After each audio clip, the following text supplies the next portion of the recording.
क्या से एक टूटी हुई व्हीलचेयर और एक 137 युआन की जमा पूंजी किसी का भविष्य बदल सकते हैं? जब मैं खुद अपनी जिंदगी से हार चुका था, तब एक लड़की ने मुझे खरीद लिया। ये कहानी है उस बंधन की जिसे दुनिया शायद कभी न समझ सके।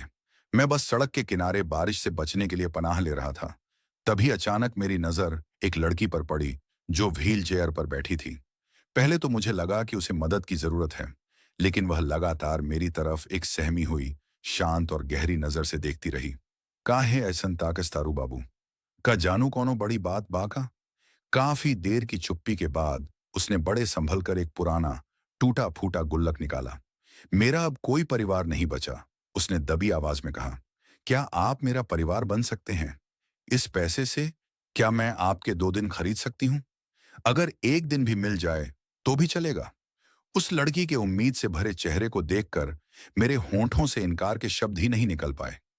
मेरे माता पिता अचानक गुजर गए थे। उसके तुरंत बाद मेरे बॉस ने मुझे बिना किसी औपचारिकता के नौकरी से निकाल दिया था। फिर मेरी गर्लफ्रेंड, जिसके साथ मैं कई सालों से था, ने मुझसे रिश्ता तोड़ लिया। यहां तक कि मेरे मकान मालिक ने भी मुझे घर से निकाल दिया था और मेरे बटुए में बचे एक 137 युआन ही इस अनजान शहर में मेरी आखिरी जमा पूंजी थे। ई जिंदगी हा कब का होई जाए केहू नहीं खे जानत। मूसलाधार बारिश में वहां खड़े होकर मैं पूरी तरह से सुन्न पड़ गया था और ऐसा लग रहा था जैसे मैं अभी गिर पड़ूंगा। लेकिन ठीक अगले ही पल मुझे अपने सिर के पिछले हिस्से पर कुछ महसूस हुआ। मैं पीछे मुड़ा और देखा कि एक हाथ इतना पीला और पारदर्शी कि मैं उसकी त्वचा के नीचे की नसें भी देख सकता था, बड़ी मुश्किल से एक छाता थामे हुए था, जैसे वह मुझे बारिश से बचाने की कोशिश कर रहा हो। जब मैं पूरी तरह से उसकी तरफ मुड़ा, तब मुझे एहसास हुआ कि वह वही लड़की थी जो व्हील चेयर पर बैठी थी। वह बहुत कमजोर और दुबली पतली थी। उसके गाल पीले पड़ गए थे। हालांकि उसके बाल बिखरे हुए थे, फिर भी वे उसके चेहरे की बेमिसाल खूबसूरती को छिपा नहीं पा रहे थे। उसके शरीर का एक हिस्सा बारिश में पूरी तरह भीग चुका था, फिर भी उसे इसकी जरा भी परवाह नहीं थी। तनी हम हूं सोचत हई कि ई का हो रहल बा, हंसी आवेला काहे से की हालत खराब बा। वह पूरी शिद्दत से मेरे ऊपर छाता लगाने की कोशिश कर रही थी। मैंने देखा कि कैसे वह मुझे बारिश से बचाने के लिए अपनी व्हील चेयर से उठने की जद्दोजहद कर रही थी। मैं खुद पर हंसे बिना नहीं रह सका।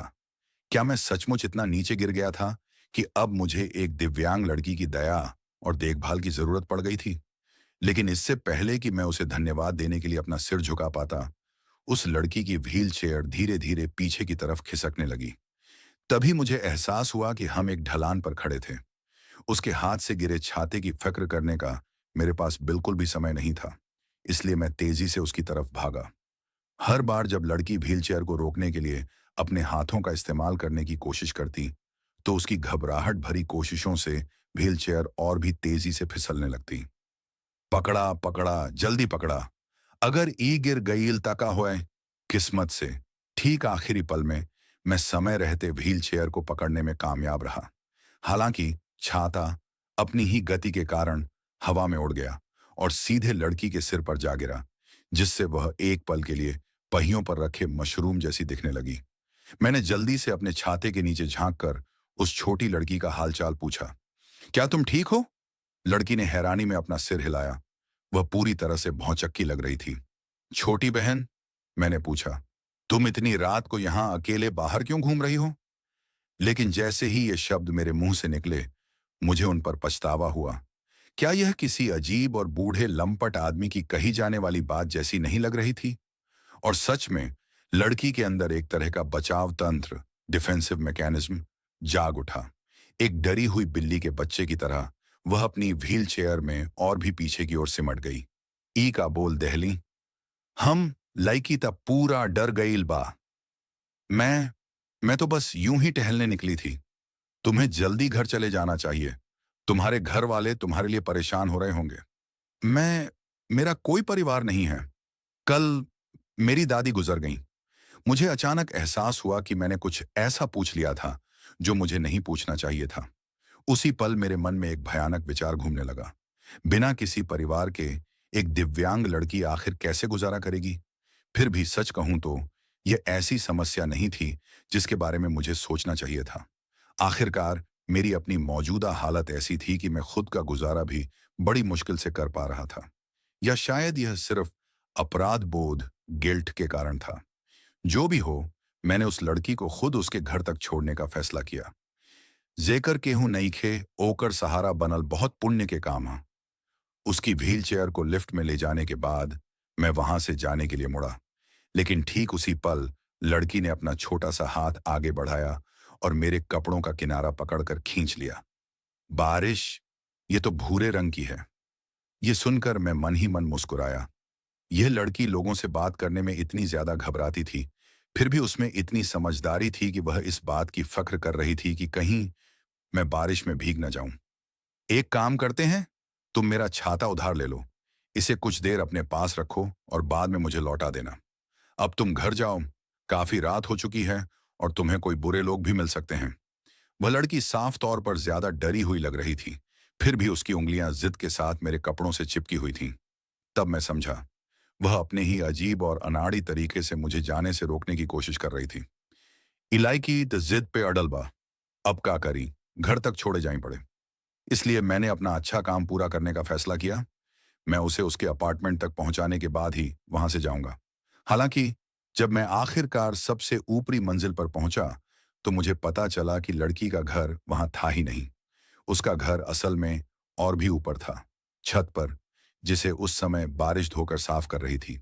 यहाँ कोई लिफ्ट या मशीन वाली सीढ़ियां नहीं थीं, बस कंक्रीट की बनी कुछ खुरदरी सीढ़ियां थीं, जो बारिश के पानी से गीली होकर ऊपर की ओर घने अंधेरे में जाती हुई लग रही थी। मैं तो यह सोच भी नहीं सकता था कि मेरे सामने खड़ी इस दिव्यांग लड़की को नीचे उतरने के लिए कितनी हिम्मत की जरूरत पड़ती होगी। खुशकिस्मती से लड़की का वजन बहुत कम था। मैं उसे व्हीलचेयर समेत आसानी से उठाकर उसके घर तक ले जा सका। इतना हल्का ब्याह, जिसे रुई के फोरा बहुत कष्ट झेलत हुई है ये बेचारी। उसकी चाबी से दरवाजा खोलने के बाद मेरी नजर तुरंत लिविंग रूम के बीचों बीच रखी एक ब्लैक एंड व्हाइट तस्वीर पर पड़ी। तस्वीर में दिख रही बुजुर्ग दादी के चेहरे पर एक प्यारी और सौम्य मुस्कान थी। फिर भी ठीक दरवाजे के पास कई पीढ़ियों से जमा हुआ कूड़े का ढेर बिना हटाए पड़ा था। आखिर उसके लिए तो सिर्फ जगह को साफ रखना ही अपने आप में एक थका देने वाला संघर्ष रहा होगा। कूड़ा फेंकने के लिए नीचे उतरने की बात तो दूर की है, फिर भी जैसे जैसे मुझे इस बात का एहसास हुआ, मेरे मन में उठने वाले सवाल और भी तीखे होते गए। इतनी डरपोक लड़की आधी रात को घर से बाहर क्यों निकली होगी? जैसे ही मैं जाने के लिए मुड़ा, लड़की अचानक दबी आवाज में बोली और पूरी तरह से हैरान होकर मुझसे पूछा कि मैं क्यों जा रहा हूं। अरे, ई का बोल ली, हमरा के रोकत बाड़ी। अरे, तुम भी वही कर रहे हो, तुम क्यों जा रहे हो? ये सुनकर मुझे अचानक एक जोर का झटका लगा और मैं डर गया। लेकिन जब मैंने पीछे मुड़कर उसे देखा, उन मासूम भोली आंखों को देखा जो दुनिया की सारी चालाकी और बनावटीपन को दूर भगा देने वाली लग रही थी, तो मुझे एहसास हुआ कि लड़की की दुनिया को समझने की समझ ही बुनियादी तौर पर अधूरी थी। उसे बस इस बात का जरा भी अंदाजा नहीं था कि किसी अनजान आदमी को घर के अंदर लाना कितना खतरनाक हो सकता है। तो मैं झुककर उसे थोड़ी डांट फटकार लगाने लगा। अजनबियों को घर लाना खतरनाक होता है, खासकर मेरे जैसे मर्दों को, जिनके बैकग्राउंड के बारे में कुछ भी पता नहीं होता। लड़की तुरंत ही सहम गई। वह बिल्कुल उस बच्चे जैसी लग रही थी जो कोई शरारत करते हुए पकड़ा गया हो। इलाई की तब बच्चा नियर डर गईल बा, अब का करी, हंसी आवता। मैंने ऐसा कुछ नहीं किया, तुम तो पहले इंसान हो, और वैसे भी मैं अब बड़ी हो गई हूं, मेरे पास आईडी कार्ड भी है। उसका यह आखिरी वाक्य बड़ी ही हैरानी भरी रवानगी के साथ उसके मुंह से निकला। हालांकि ऐसा लग रहा था कि वह मेरी बात का असली मतलब समझ ही नहीं पाई थी। मैंने जानबूझकर अपने चेहरे पर सख्ती ओढ़ ली। बात यह नहीं है कि तुम बड़ी हो या नहीं, मुझसे वादा करो, अब कभी किसी अजनबी मर्द को घर के अंदर मत लाना। जैसे ही मैंने अपनी बात खत्म की और वहां से जाने के लिए मुड़ा, मुझे फिर से महसूस हुआ कि किसी ने मेरा पैर पकड़ लिया है। अच्छा, अगर तुम अभी यहां से नहीं जाते, तो अगली बार जब तुम आओगे, तो उसे किसी अजनबी को घर लाना नहीं माना जाएगा। ई लड़की के दिमाग तेज बाका, हमारा के जाल में फंसावत बाड़ी। मैंने एक गहरी सांस ली। मैं न सिर्फ हमारे बीच की बातचीत की इस रुकावट से परेशान था, बल्कि उस गहरे अकेलेपन के एहसास से भी बहुत ज्यादा बेचैन था, जो मुझे उसके अंदर भी साफ साफ झलक रहा था। फिर भी मैं कोई संत महात्मा तो हूं नहीं। और तो और, मेरे सामने एक ऐसी लड़की खड़ी थी जो अपनी हिफाजत करने में पूरी तरह से असमर्थ थी। कौन जाने मेरे अपने अंदर की बुरी भावनाएं कब अचानक से जाग उठें। एक जिंदगी तो पहले ही बर्बाद हो चुकी है, अब और नहीं। मुझे पता है कि इस वक्त तुम्हें किसी के साथ की जरूरत है, लेकिन अगर मैं आज यहां रुक भी जाऊं तो कल का क्या होगा, या फिर परसों का?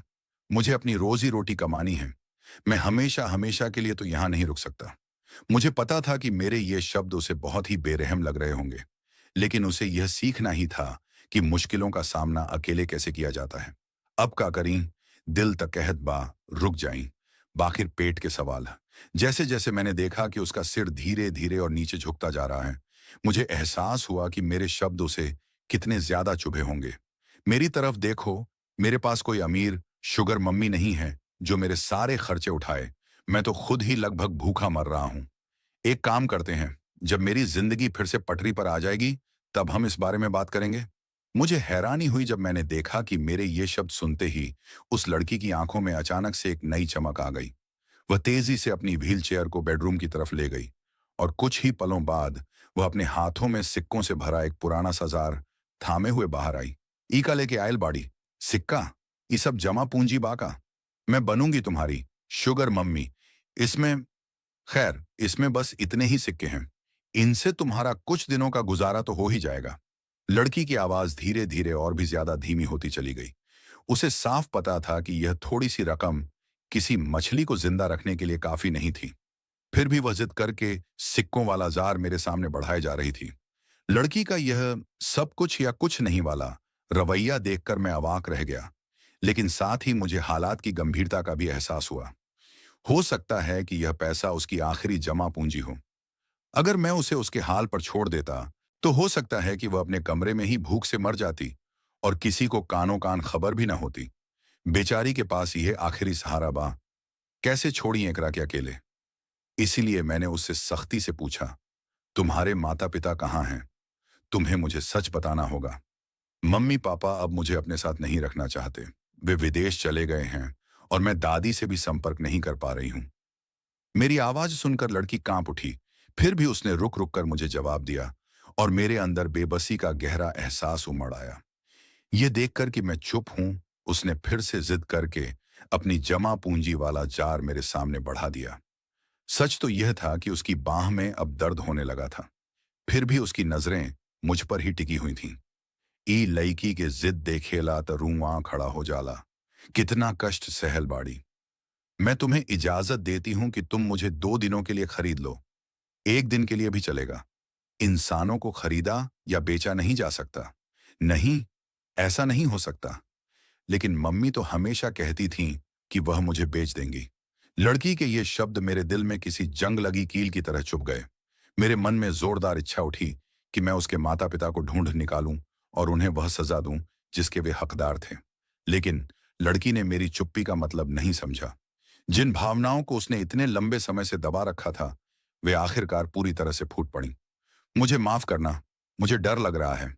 उसकी टांगों पर आंसुओं की बड़ी बड़ी बूंदें टपकने लगीं, उन टांगों पर जिनमें अब कोई जान नहीं बची थी। ये नजारा देखकर मैं पूरी तरह से घबरा गया। अरे अरे, काहे रोवे लगली? हम तो बस मजाक कैले रही। अरे अरे अरे, रो मत। क्या हम इस बारे में आराम से बात नहीं कर सकते? अचानक यह बात किसी पॉज बटन की तरह काम कर गई। लड़की ने तुरंत रोना बंद कर दिया। फिर भी आंसू लगातार बहते रहे और उसका मुंह कसकर बंद था, जिससे उसके चेहरे के हाव भाव सच्चे दुख से ज्यादा किसी बहुत ही भयानक इंटरनेट मीम जैसे लग रहे थे। कोई भी देखने वाला यही सोचता कि मैं ही वह विलेन हूं जो उसकी इस हालत के लिए जिम्मेदार है। आखिरकार जब मेरे पास कोई और चारा नहीं बचा तो मैंने हार मान ली। ठीक है, ठीक है। आखिर तुम मुझसे करवाना क्या चाहती हो? मैं खाना चाहती हूँ, बस इतना ही। ये तो बहुत सोच खाना मंग लिया, हम तो कुछ और ही सोचत रहनी। सच कहूं तो पूछने से पहले मैंने मन ही मन खुद को किसी भी चीज के लिए तैयार कर लिया था, लेकिन आखिर में उसने बस खाने की एक सीधी सादी गुजारिश कर दी। न नहीं, क्या इसकी इजाजत नहीं है? खाना शेयर करने में इतनी बड़ी बात क्या है? तुम यह बात पहले भी कह सकती थी। क्या घर में कुछ खाना बचा है? गाजर, अंडे, ओह, और राइस कुकर में अभी भी थोड़ा पका हुआ चावल बचा है। जैसे ही उसने यह कहा, लड़की ने अचानक शर्म से अपनी नजरें झुका लीं। उसकी इस शर्मिंदगी भरी अदा को देखकर मैंने इस पर ज्यादा ध्यान नहीं दिया। यह सोचकर कि वह शायद खाना मांगने में शर्म महसूस कर रही है, मैं बिना कुछ और कहे सीधे किचन की ओर चल पड़ा। मैं मन ही मन पहले से ही एग फ्राइड राइस बनाने का प्लान बना चुका था। अब कुछ हूं बनावे के पड़ी, ओकर पेट के सवाल बा। लेकिन जब मैं किचन के अंदर पहुंचा तो मैंने पाया कि एक अकेले ओनायल एंड सॉल्ट चिकन के अलावा किचन में कुछ भी नहीं था। बस एक कोने में कुछ अंडे पड़े थे और कुछ गाजरें थीं जिनमें अंकुर फूटने लगे थे। इसके ऊपर से दो ऐसे बर्तन थे जिन्हें देखकर लगता था कि वे सदियों पुराने हैं। कुल मिलाकर किचन की हालत इतनी दयनीय और बदहाल थी कि उसे देखकर मेरा दिल ही टूट गया। खैर, किस्मत से पेंट्री में तेल, नमक, सोया सॉस और सिरका भरपूर मात्रा में मौजूद था। इसलिए एक साधारण सा गोल्डन फ्राइड राइस बनाना मेरे लिए बच्चों का खेल था। लेकिन जब मैंने पूरे आत्मविश्वास के साथ राइस कुकर का ढक्कन उठाया, तो अंदर मुझे भूरे रंग का एक जंगल उगता हुआ दिखाई दिया और उसके नीचे का चावल इतना ज्यादा कड़ा हो चुका था कि उसे एक जानलेवा हथियार के तौर पर भी इस्तेमाल किया जा सकता था। हे भगवान! ई त खाना ना, जहर बा, ई लईकी किसे जिंदा बाड़ी। मैंने एक गहरी सांस ली और मेरी आंखें तुरंत उस अपराधी को ढूंढने लगीं। तभी मेरी नजर एक लड़की पर पड़ी जो चुपके से अपनी व्हीलचेयर को पीछे की ओर ले जा रही थी। शायद वह चुपके से अपने कमरे में भागने की फिराक में थी। वहीं रुक जाओ! लड़की तुरंत वहीं जम गई। डर के मारे वह भाग भी नहीं पाई, बस एक मासूम और दयनीय पिल्ले जैसी सूरत बनाकर मेरी ओर ताकती रही। उसकी आंखों में झलकती उस बेबसी और लाचारी को देखकर मेरा सारा गुस्सा काफूर हो गया। ठीक है, अब मुझे इसकी वजह बताओ। क्या तुम इसे बासी चावल कहती हो? बतावा काहे ऐसन झूठ बोलनी? हम तक घबरा ही गए रही। वो, तुमने ये तो बताया ही नहीं था कि यह चावल कितनी रातों से यहाँ पड़ा हुआ है। सच सच बताओ, ये चावल असल में कितने दिनों से यहाँ पड़ा हुआ है? 3 दिन या 4? असंभव! तुम्हारी खाना बनाने की कला को देखते हुए तुमने सिर्फ 3 या 4 दिनों में ही ऐसी जबरदस्त चीज कैसे बना ली? साफ है, गड़बड़ तो राइस कुकर में ही थी। उसकी धीमी शिकायत भरी बड़बड़ाहट सुनकर मैं बस आह भरकर इसे अपनी बदकिस्मती मानकर रह गया। हालांकि बर्तन मांजते मांजते अचानक मुझे एक ज्यादा ही चिंताजनक बात का एहसास हुआ। तुम्हें आखिरी बार खाना खाए हुए कितना समय हो गया है? 2 दिन से कुछ ना खेले बाड़ी? तबे तब पेट से आवाज आवत बा। 2 दिन? उस लड़की ने अपना सिर झुका लिया और जैसे किसी इशारे पर उसके पेट से जोरदार गुड़गुड़ाहट भरी आवाज आई। अब बात साफ हो गई थी। मुझे आखिरकार समझ आ गया। मेरी यह छोटी सी मशरूम तो बस भूख से मरी जा रही थी। यह सोचते ही मैंने जरा भी देर नहीं की। मैंने बर्तनों और कटोरियों को तब तक मांजा जब तक वे चमकने नहीं लगे। इस बीच वह लड़की लिविंग रूम में आज्ञाकारी बनकर इंतजार करती रही। कभी कभी कोने से झांक कर मुझे देखती, या ज्यादा सही कहूं तो राइस कुकर को घूर कर देखती। लगभग 20 मिनट बाद मैं किचन से बाहर निकला। मेरे हाथ में गर्मा गर्म महकते हुए फ्राइड राइस का एक बर्तन था। अब मिली असली खाना। ई तो बहुत खुश भइली देख के। लेकिन मुझे हैरानी हुई कि पूरे कमरे में खाने की एक भी मेज नहीं थी। तभी, जैसे कोई जादू दिखा रही हो, उस लड़की ने एक फोल्डिंग मेज और एक गर्मी रोधी चटाई निकाल दी। मैंने उसे एक चम्मच दिया। एक पल भी और इंतजार न कर पाने के कारण उसने एक बड़ा सा निवाला उठाया और बिना उस पर फूंक मारे सीधे अपने मुंह में डाल लिया। गर्म, बहुत गर्म, बहुत गर्म। संभाल के खैली, धीरे धीरे। केहू छीन ना रहल बा। इतनी जल्दी किस बात की है? कोई तुम्हारा खाना छीनने की कोशिश नहीं कर रहा है? मैं हंसते हुए बोला और फिर मैंने भी एक निवाला खाया। सच कहूं तो उसका स्वाद काफी अच्छा था। मेरी बात सुनकर वो छोटी लड़की अचानक एक पल के लिए चुप हो गई। फिर उसने अपना सिर झुका लिया और भी तेजी से चावल खाने लगी। पहले तो मुझे लगा कि बेचारी बच्ची बस भूख से बेहाल है, लेकिन खाना खाते खाते अचानक वह फूट फूट कर रोने लगी। फिर भी उसने एक पल के लिए भी खाना नहीं रोका। ई का भइल, फिर काहे रोवे लगली? का खाना में कुछ कमी बा? ये फिर क्यों रो रही है? मैंने सोचा, कहीं ऐसा तो नहीं कि बर्तन ठीक से धुले नहीं थे और खाना खाने से उसके पेट में दर्द होने लगा हो। मैं तो बुरी तरह डर गया था। लेकिन तभी उस लड़की के आंसू मुस्कान में बदल गए। अपनी आंखें पोंछते हुए उसने सफाई दी। कुछ नहीं, मैं बस अपनी दादी के बारे में सोच रही थी। वह हमेशा बिल्कुल यही बात कहा करती थी। मैं कुछ और कहने ही वाला था कि उसकी दमकती, दिल को छू लेने वाली मुस्कान देखकर मैं चकाचौंध रह गया। उस पल मेरे दिल पर छाया उदासी का काफी बोझ छोंटता हुआ सा लगा। मुझे मानना पड़ेगा, मेरे सीने में हल्की सी हलचल महसूस हुई। नहीं, नहीं, ई भावना गलत बा। हमरा बस मदद करे के बा। नहीं, नहीं। मैंने मन ही मन खुद को एक थप्पड़ मारा। हालांकि बाहर से मैं बस उस लड़की को चिंता भरी नजरों से देखता रहा।